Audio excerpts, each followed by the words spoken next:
مسلم league نون کے صدر نواز شریف کا کہنا ہے کہ انہیں توقع نہیں تھی کہ آزاد کشمیر میں پیپلز پارٹی کی حکومت کی طرف سے شکایت کا موقع ملے گا۔ مری میں آزاد کشمیر کی پارلیمانی پارٹی سے خطاب کرتے ہوئے نواز شریف کا کہنا تھا کہ سیاست میں مخالفت ہوتی ہے لیکن اس کو دشمنی میں منتقل نہیں ہونا چاہیے۔ واضح کیا کہ آزاد کشمیر میں جو ماحول بنا وہ سب کے لیے باعث پریشانی ہے، یہ اس لیے ہوا کہ پچھلی حکومتوں نے اپنا فرض ادا نہیں کیا۔ ریاست میں جن کی حکومت تھی، جن کا وزیر اعظم تھا، ان کی طرف سے کوئی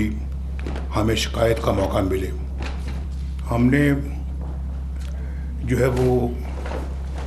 ہمیشہ مخالفین کے ساتھ اچھا سلوک کیا ہے۔ سیاست میں مخالفتیں ہوتی ہیں لیکن ان مخالفتوں کو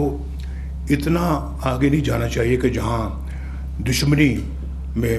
منتقل ہو جائے۔ آزاد کشمیر کے اندر پہلی دفعہ اس طرح کا ماحول جو بنا ہے، جو آپ نے بھی دیکھا، جو ہم سب کے لیے باعث پریشانی ہے، تو یہ اس لیے ہوا ہے کہ یہاں سکسیسو گورنمنٹس نے اپنا فرض ادا نہیں کیا، اور جو عوام کی امنگیں تھیں، عوام کے جو خواہشات تھیں، اس پہ ہماری حکومتیں چاہے وہ کسی بھی پارٹی کی ہوں پوری نہیں اتر سکیں۔